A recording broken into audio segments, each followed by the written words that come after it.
बच्चे को, कॉन्वेंट के पढ़ने वाले बच्चे को एक साथ बैठाल के परीक्षा लो, कौन पास होगा कौन फेल होगा? प्राइमरी वाला फेल होगा कि पास होगा? फेल होगा ना। तो एक तरह की पढ़ाई होना चाहिए कि नहीं होना चाहिए? चाहे सरकारी स्कूल हो, चाहे प्राइवेट हो, चाहे गरीब का बच्चा हो, चाहे अमीर का बच्चा हो, 1 से 8 तक की पढ़ाई सबकी एक तरह की होनी चाहिए कि नहीं होनी चाहिए? ये सही है कि गलत? एक किताब एक पढ़ाई होनी चाहिए कि नहीं? भाई बड़े आदमी का बच्चा कूलर में बैठ के पढ़ ले, सोफा में बैठ के पढ़ ले, गरीब आदमी का बच्चा बेचारा दरी में बैठ के पढ़ लेगा, लेकिन किताब और पढ़ाई एक तरह की होनी चाहिए कि नहीं होनी चाहिए? सही है कि गलत? लेकिन ये करेगा कौन? ये करेगी सरकार। सरकार वोट से बनती है, सरकार ने किया इसलिए नहीं करती कि अगर उनके बच्चों की तरह हमारे बच्चे भी पढ़ जाएंगे तो वो मालिक किसके बनेंगे फिर? वो हमको वो गुलाम और लाचार बना के रखना चाहते हैं ना। जैसे उन्होंने सदियों से हमारे ऊपर राज किया, वो चाहते हैं कि उनके बच्चे भी हमारे बच्चों के ऊपर राज करें। और ये मौका कौन देता है? वोट दे के हम देते हैं। जब हमारे महापुरुषों ने हमें वोट का अधिकार दिया, ये सोच के दिया, पहले तो राजा होता था, राजा राजा के घर में पैदा होता था, पढ़े हो ना इतिहास? राजा राजा के घर में पैदा होता था। जब से देश आजाद हुआ तो वोट का अधिकार मिला कि अब राजा राजा के घर में नहीं होगा, जिसको ज्यादा वोट मिलेंगे वो राजा बनेगा, और जिंदगी भर के लिए नहीं होगा, 5 साल के लिए होगा। अगर वो जनता के लिए ठीक काम करेगा तो जनता 5 साल बाद उसे दोबारा चुनेगी, और अगर जनता के लिए ठीक काम नहीं करेगा तो जनता उसे हरा देगी। तो जीतता वो है जिसको ज्यादा वोट मिलते हैं। तो जीतना उसको चाहिए जिसके ज्यादा वोट हैं, लेकिन जीत कौन जाता है? जिसके कम वोट है। और जिताता कौन है? जिसके ज्यादा वोट है। तो आपका भविष्य उनके ऊपर है। वो चाहे तो आपके बच्चों का भविष्य अच्छा रहे, और वो चाहे तो आपके बच्चों का भविष्य ना अच्छा हो। तो वो आपके बच्चों के बारे में सोच पाएंगे कि आप सोचेंगे अपने बच्चों के बारे में? लेकिन आप तो उनको ठेकेदारी दिए हुए हैं कि आप बन जाओ, हमारे बच्चों का ध्यान रखना। तो वो अपने बच्चों का ध्यान रखेंगे कि आपके बच्चों का ध्यान रखेंगे? आप तो चुनाव के मौके पे हमारी बहनें पर्ची के साथ थोड़े थोड़े 100-100, 200, 500 रुपया आते हैं, और हमारे भाई लोग चुनाव के 5 दिन पहले से चलती है। कितने % लोग पीते हैं हमारी बहनें बताएंगी? चुनाव के मौके में चलती है तो कितने % लोग पीते हैं? 100 में 80% कि 70%? 85% 100 में एकदम लग जाती है, और उसी में वोट चला जाता है। तो क्या मिलेगा फिर तुम्हें? अब क्या मिलेगा बच्चों को?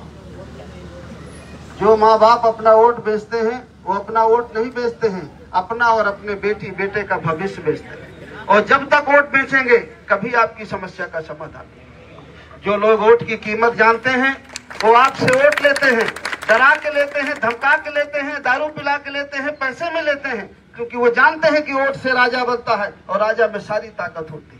ये सड़कें आपके लिए वही बनवाते हैं जो आपके वोट से जीत के जाते हैं। खाद सस्ती मिलेगी कि महंगी मिलेगी, इसका फैसला वही करते हैं कि जो वोट से जीत के जाते हैं। किसान ने कर्जा लिया है, व्यापारी ने कर्जा लिया है, अगर माफ करना है तो कहीं जाओ नहीं माफ होगा, वो वही माफ करेंगे जो आपके वोट से जीत के जाते हैं। थाने का दरोगा किसकी मानता है? उसी की मानता है जो आपकी वोट से जीत के जाता है। आपकी सुनता है? किसकी सुनता है? जो आपकी वोट से जीत के जाता है। दरोगा इसलिए नहीं सुनता कि वो जानता है कि अगर ये बुद्धिमान होते तो अपने दुश्मन को न जिताते कभी। ये इतना भी नहीं जानते हैं कि सरकार किसकी है, मालिक कौन है। जिस दिन आप अपने वोट की ताकत जान जाएंगे, उस दिन हमारे इन छोटे छोटे बच्चों का भविष्य उज्जवल हो। और जब तक आप वोट की ताकत नहीं जानेंगे, वोट को बेचना बंद नहीं करेंगे, तो हमारी समस्याओं का कभी समाधान नहीं। ये कहने के लिए हम आपके बीच में आए हैं कि अगर हम हिस्सेदारी और भागीदारी चाहते हैं, जिसकी मैंने शुरुआत की थी कि हमें हर क्षेत्र में हिस्सेदारी और भागीदारी, हमारा संविधान कहता है, जो बाबा साहब अम्बेडकर ने लिखा है, 1950 से हमारा हर जगह हिस्सा होना चाहिए। लेकिन जिन लोगों को हमने सत्ता में भेजा, वो नहीं चाहते हैं कि हमारे बच्चे बराबरी में आ जाए। वो नहीं चाहते हैं कि हम भी समानता के अधिकार से जिए और हर जगह हमारी हिस्सेदारी और भागीदारी। अगर आप हिस्सेदारी और भागीदारी लेना चाहते हैं तो आपको अपनी पार्टी जन अधिकार पार्टी को मजबूत करना होगा, उसके प्रत्याशियों को जिता करके भेजना होगा, तब आपकी समस्याओं का समाधान होगा और तब आपके बच्चों की समस्याओं का समाधान होगा। इसलिए साथियों, 1-1.5 महीने में वोट पड़ना है।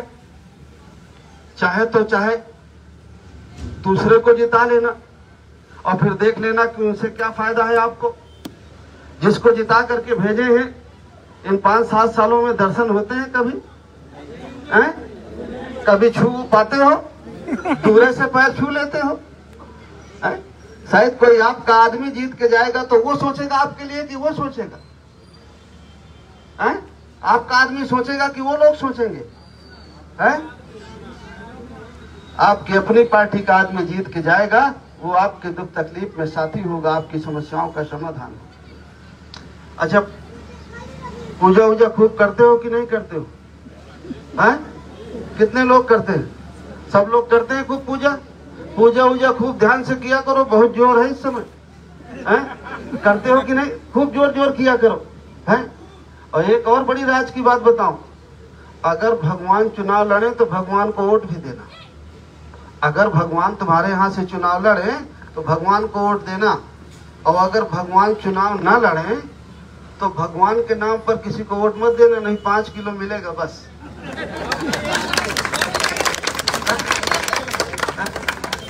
मेरी बात समझ में आ रही है? बहुत समझोगे तो ही समझ पाओगे। अगर भगवान चुनाव लड़े तो भगवान को वोट देना। हम भी नहीं लड़ेंगे, हम भी समर्थन करेंगे भगवान का। हम तो अभी देखे नहीं है, शायद आपके यहाँ चुनाव लड़ने आ जाए। तो भगवान चुनाव लड़े तो भगवान को वोट देना, हम भी देंगे। सबके रखवाले हैं भगवान। और अगर भगवान चुनाव न लड़े तो भगवान के नाम पे जो वोट मांगे उसको मत देना, नहीं तो 5 किलो मिलेगा। और जब वो जीत के जाएगा तो उसकी बेटी बेटा डॉक्टर, इंजीनियर, कलेक्टर बनेगा, कप्तान बनेगा, और हमको 5 किलो अनाज और चपरासगिरी की नौकरी भी नहीं मिलेगी। और किसान की खाद की बोरी 40 किलो की हो जाएगी। हुई है कि नहीं? पहले 50 किलो की बोरी 45 की हुई, और अब हो गई कि नहीं हो गई? तो भगवान लड़े तो शायद भगवान ध्यान दे उनको जिताना, और भगवान के नाम पे कोई वोट मांगे तो मत देना। फिर किसको वोट दोगे? पूछो किसको वोट देंगे फिर? फिर वोट उसको देना जो आपके बच्चों की फ्री शिक्षा की बात करे, आपके बच्चों को रोजगार देने की बात करे, किसान को खाद बीज सस्ती दे, उसके फसल की सही कीमत दे और उसके कर्जे माफ करे, फिर उसको वोट देना। सही कह रहा हूँ कि गलत कह रहा हूँ? इसमें कुछ गलत हो तो बताओ। एक आध भाई खड़े हैं, उनको बहुत खराब लग रही है मेरी बात की, ये क्या बात कह रहा है, लेकिन आपके भले की बात है, आपको खराब न लगे। इसमें से कुछ गलत हो तो बता दो। एक आध जने को मैं देख रहा हूँ बहुत खराब लग रही है उनको, बेचारे इधर उधर देख रहे हैं कि क्या समझाया दे रहा है। देखो भाई, वोट से सरकार बनती है, राजा बनता है, और राजा में सारी ताकत होती है। इस बात को बहुत ध्यान रखना। जाड़ा, गर्मी, सर्दी, बरसात, धूप, छाया, रात, दिन को छोड़ के जितनी तुम्हारी जिंदगी से जुड़ी हुई चीजें हैं वो उसी के पास है जो आपके वोट से जीत के जाता है। जिस दिन अपने वोट की ताकत को समझ जाओगे, उस दिन आपके विकास को कोई रोक नहीं सकता, आपके बच्चों के भविष्य में कोई रोड़ा नहीं बन सकता। जरा देखो, जो आपका वोट लेके जीत के चले जाते हैं वो कहाँ पहुंच जाते हैं? और आप कहाँ रह जाते हैं? मांगने और देने वाले में एक फर्क है। मांगने वाले बनना है कि देने वाला बनना है? देने वाले बनना। एक फर्क है, जब आप वोट उनको दे देते हो तो वो मालिक बन जाते हैं और आप